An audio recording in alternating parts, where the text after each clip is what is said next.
Mesdames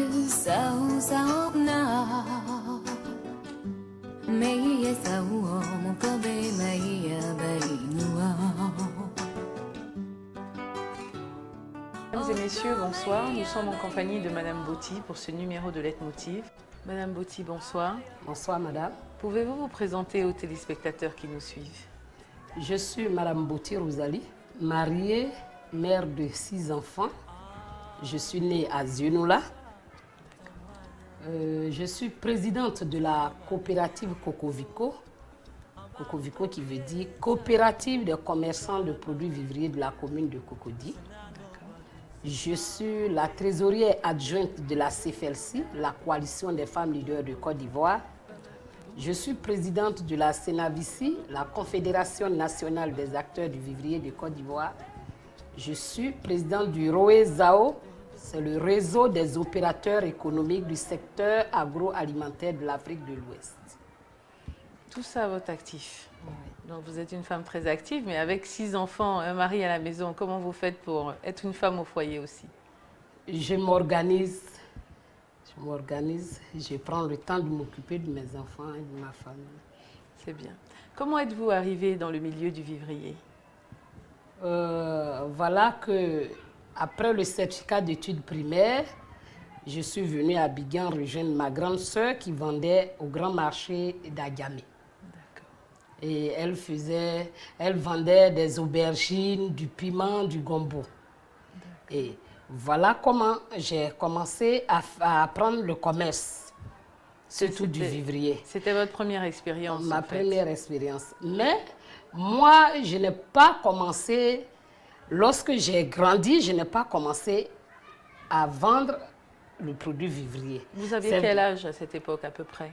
Bon, j'étais jeune, 14 ans, 15 ans. Très jeune. Voilà.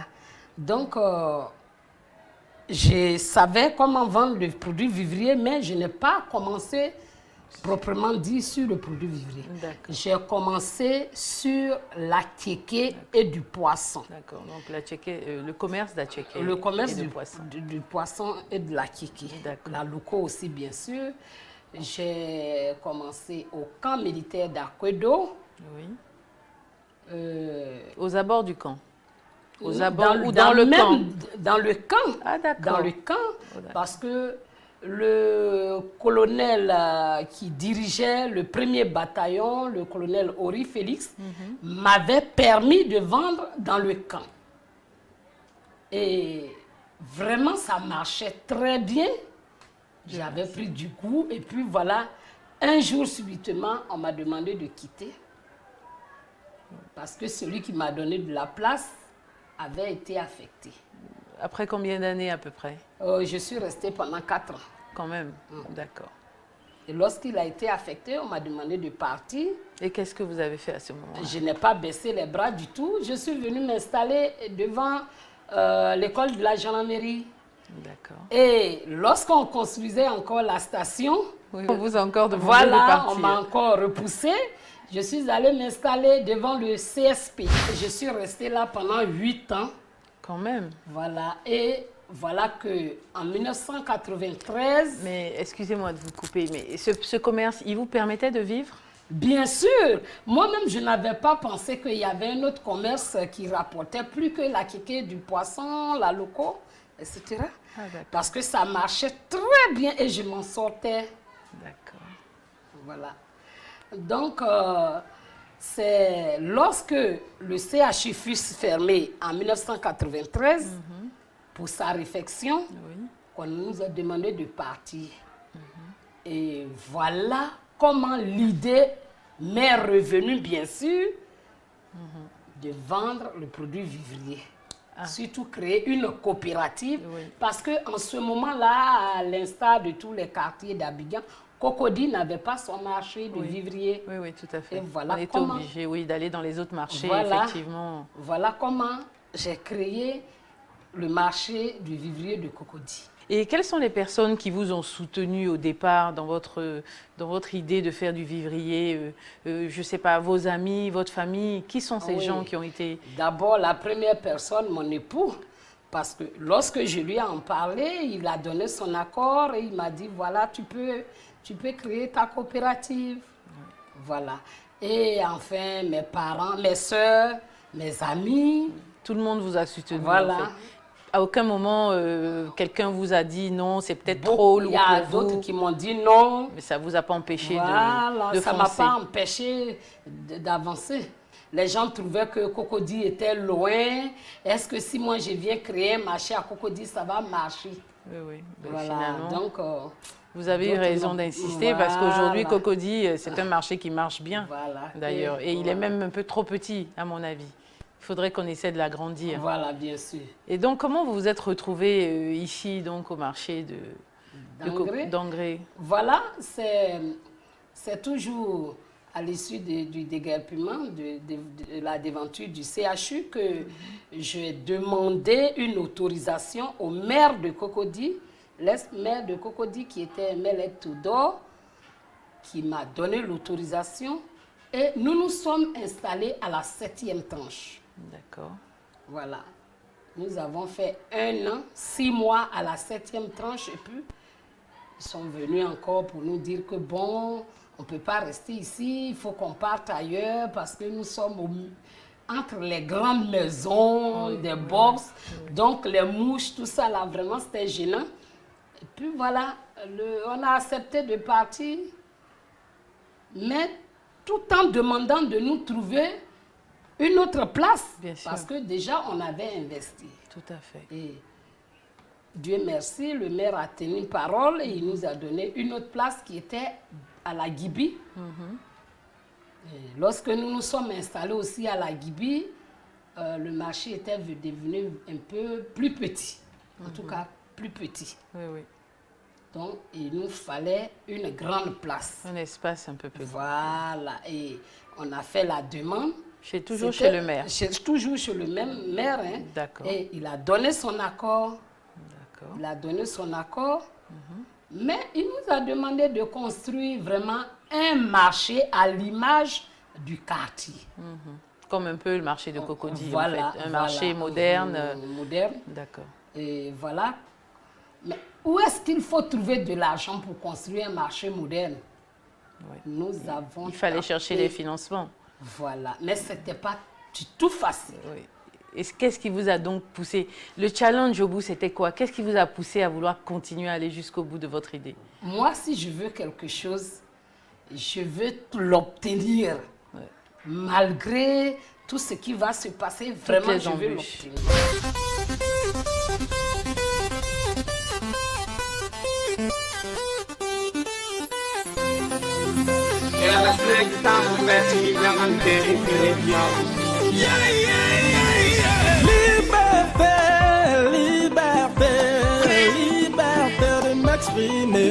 Moi, je suis Koulibaly Issa, j'ai 32 ans cette année. Je suis propriétaire d'un garage à Biotry. Bon, j'ai commencé d'abord étant gérant avec un Libanais. C'est grâce à un ami qui s'appelait Jakis qui m'a mené ici pour venir travailler avec lui étant gérant. Donc quand on est venu discuter avec lui, il m'a dit c'est 30 000 francs, il peut me payer. Alors que moi, je m'attendais à un truc de 80, 90 000 pour payer le loyer, de quoi me nourrir. Mais quand il m'a proposé les 30 000 francs, j'étais tellement dessus. Mon ami m'a dit, bon, Issa, il faut rester. C'est une bonne affaire. Le salaire n'est pas trop, mais c'est mieux que de rester à la maison. J'ai dit, d'accord, il n'y a pas de problème. Bon, un jour, j'ai pris contact d'un autre Libanais qui est venu travailler ici. Il m'a donné sa voiture pour travailler dessus. Le résultat était impeccable. Tellement qu'il était content de moi, il dit, ah bon, Issa, tu travailles bien. Il a trop aimé mon affaire, il m'a mené plein de marchés, Bon, à la fin du contrat des Libanais, 3 ans, il a décidé d'arrêter de rentrer. Donc, moi, je dis, si tu rentres, il faut me vendre le garage. Donc, il m'a dit la somme qu'il vend. Je dis, d'accord, il n'y a pas de problème. Je l'ai versé quelques millions pour récupérer le garage. Et puis, on a essayé sous forme de contrat. Donc, j'ai signé le contrat. Donc, moi-même, c'est ainsi, je suis devenu propriétaire du garage aujourd'hui. Donc, ça fait 2 ans que je suis ici. Aujourd'hui, ça va. Quand je pense, je t'ai payé à 30 000 francs dans le mois. Aujourd'hui, moi-même, je suis propriétaire de ce garage. Vraiment, Dieu est merveilleux, c'est grâce à Dieu. C'est lui c'est qui a fait le son, hein? C'est Gungo. Hey, en cette nouvelle Manila pour toi va sortir. Arrête de pleurer, car tu t'as pas oublié. Si tu es allé à l'école à certains niveaux, bon, peut-être tu peux te défendre dans la vie un peu parce que l'école est fait pour instruire, c'est pas pour aller travailler dans le bureau. Et moi j'ai dit à mon papa, je vais aller en France pour aller terminer mes études. Il a investi presque 4 millions à quelqu'un. Le jour où je dois partir, c'était en 2006. Et puis les gars nous a doublé. Et puis bon, je suis resté, j'ai pleuré. J'ai dit, je suis foutu.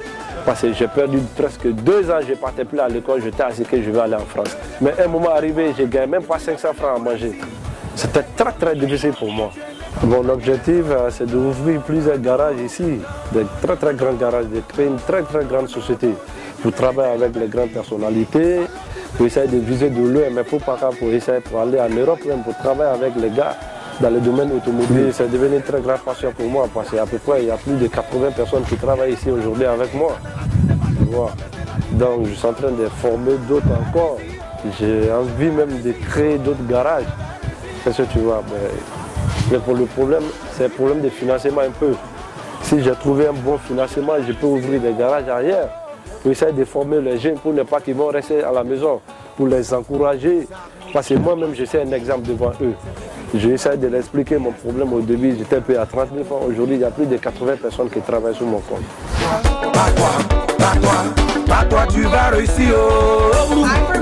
Doucement. Pour toi, l'élève, tu vas réussir. Le conseil que je peux donner aux jeunes qui nous regardent aujourd'hui, l'Europe, ce n'est pas l'Eldorado. L'Afrique même aujourd'hui, c'est mieux. L'Afrique est mieux aujourd'hui que l'Europe. La plupart de mes amis qui sont partis dans les années 2000, ils disent « Ah, ça, ici, c'était mieux. » Parce que je regrette d'aller en Europe. Parce que ça ne va pas du tout. Problème des papiers, ainsi de suite, on n'arrive même pas à économiser ceci, cela. Aujourd'hui, là où je suis, si tu me donnes même un billet d'avion tout à l'heure, d'aller en France ou aux États-Unis, je ne vais jamais accepter de partir. Parce que le parcours que j'ai fait ici, là, même si je vais en Europe, je vais aller recommencer à zéro. Donc, c'est ainsi que je suis rentrée dans les ministères, demander des renseignements, où est-ce qu'on peut avoir des prêts, partout où je pouvais. Dieu merci, un jour au ministère de l'Agriculture, qui est mon ministère de tutelle, quelqu'un m'a dit, mais il y a une structure ici, quelque part, bon, que je préfère taire le nom, mais est-ce que tu ne peux pas aller là-bas? Là-bas, on prête de l'argent. J'ai dit, ok, c'est pour ça. Et vous revoilà partis. Et lorsque nous sommes partis aussi, eux, ils ont voulu voir notre bilan. D'abord. Tout ce que nous faisons avant de nous prêter de l'argent. D'accord. Oui, c'est ça, les financiers, c'est les chiffres. Mais lorsqu'ils ont vu notre bilan, ils ont accepté de nous financer en septembre 2004, où vraiment le pays avait des problèmes, mais ils ont accepté de nous financer. Mais ils ont vu aussi mon courage, parce qu'ils avaient refusé de donner en disant que le pays était en guerre. Oui, c'est sûr. Leur réunion qui devait se passer en Côte d'Ivoire a été déplacée et ils sont partis faire cette réunion-là à Dakar.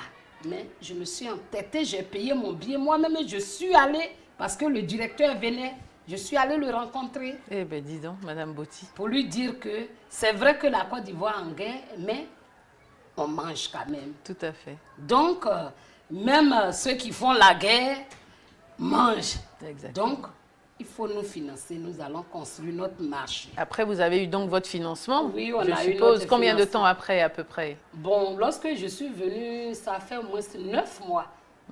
9 mois.